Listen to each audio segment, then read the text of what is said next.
Once, when Jesus was praying in private and his disciples were with him, he asked them, "Who do the crowds say I am?"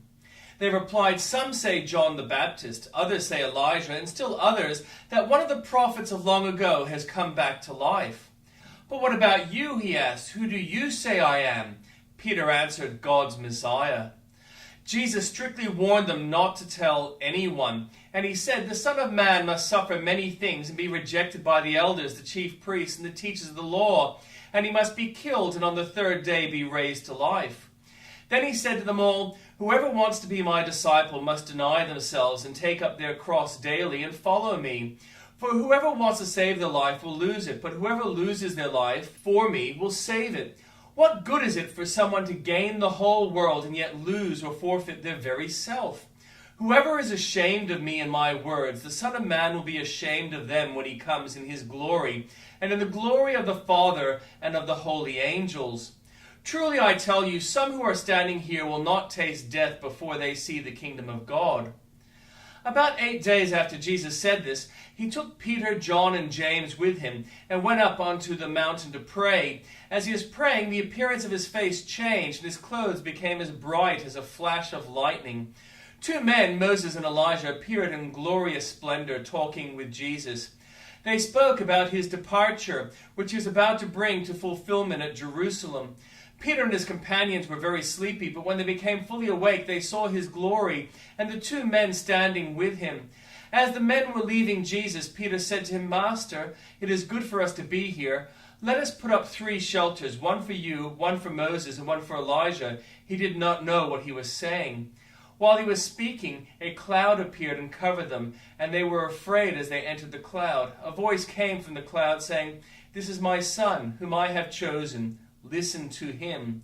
When the voice had spoken, they found that Jesus was alone.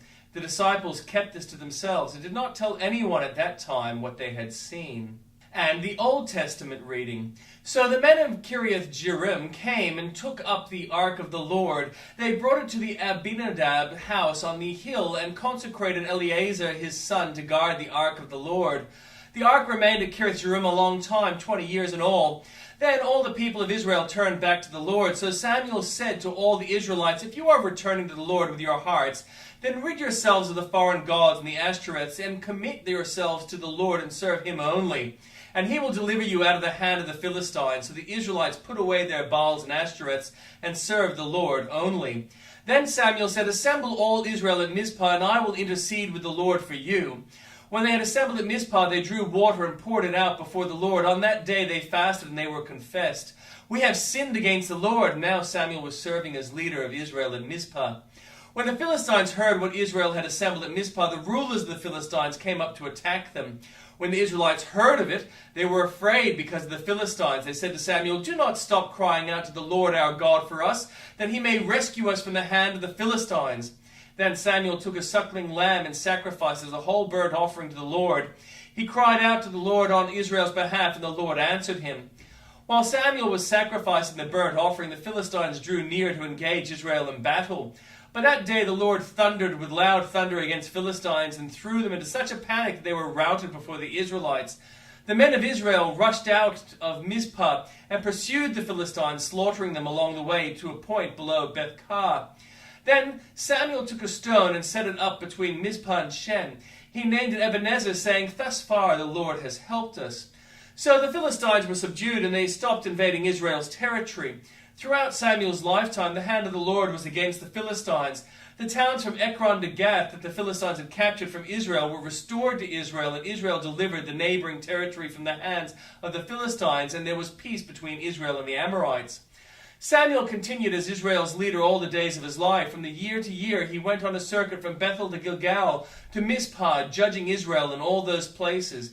But he always went back to Ramah, where his home was, and where he had also held court for Israel, and he built an altar there to the Lord. When Samuel grew old, he appointed his sons as Israel's leaders. The name of his firstborn was Joel, and the name of his second was Abijah, and they served at Beersheba. But his sons did not follow his ways. They turned aside after dishonest gain and accepted bribes and perverted justice. So all the elders of Israel gathered together and came to Samuel at Ramah. They said to him, "You are old, and your sons do not follow your ways. Now appoint a king to lead us, such as all the other nations have." But when they said, "Give us a king to lead us," this displeased Samuel. So he prayed to the Lord, and the Lord told him, "Listen to all that the people are saying to you. It is not you they have rejected, but they have rejected me as their king, as they have done from the day I brought them out of Egypt until this day, forsaking me and serving other gods. So they are doing to you. Now listen to them, but warn them solemnly, and let them know what the king who will reign over them will claim as his rights." Samuel told all the words of the Lord to the people who were asking for him for a king. He said, "This is what the king who will reign over you will claim as his rights. He will take your sons and make them serve with his chariots and horses, and they will run in front of his chariots. Some he will assign to be commanders of thousands and commanders of 50s, and others to plow his ground and reap his harvest, and still others to make weapons of war and equipment for his chariots. He will take your daughters to be perfumers and cooks and bakers. He will take the best of your fields and vineyards and olive groves and give them to his attendants. He will take 1/10 of your grain and your vintage and give it to his officials and attendants. Your male and female servants and the best of your cattle and donkeys he will take for his own use. He will take 1/10 of your flocks, and you yourselves will become his slaves. When that day comes, you will cry out for relief from the king you have chosen, but the Lord will not answer you in that day." But the people refused to listen to Samuel. "No," they said, "we want a king over us. Then we will be like all the other nations, with a king to lead us and go out before us and fight our battles." When Samuel heard all that the people said, he repeated it before the Lord. The Lord answered, "Listen to them and give them a king." Then Samuel said to the Israelites, "Everyone go back to your own town." There was a Benjamite, a man standing, whose name was Kish, son of Abiel, the son of Zeror, the son of Bechorath, the son of Appiah of Benjamin. Kish had a son named Saul, as handsome a young man as could be found anywhere in Israel, and he was head taller than anyone else. Now the donkeys belonging to Saul's father Kish were lost, and Kish said to his son Saul, "Take one of the servants with you and go look for the donkeys." So he passed through the hill country of Ephraim and through the area around Cilicia, and they did not find them. They went on to the district of Shillim, but the donkeys were not there. Then they passed through the territory of Benjamin, but they did not find them. When they reached the district of Zuph, Saul said to the servant who was with him, "Come, let's go back, or my father will stop thinking about the donkeys and start worrying about us." But the servant replied, "Look, in this town there is a man of God. He is highly respected, and everything he says comes true. Let's go there now. Perhaps he will tell us what way to take." Saul said to the servant, "If we go, what can we give the man? The food in our sacks is gone. We have no gift to take to the man of God. What do we have?"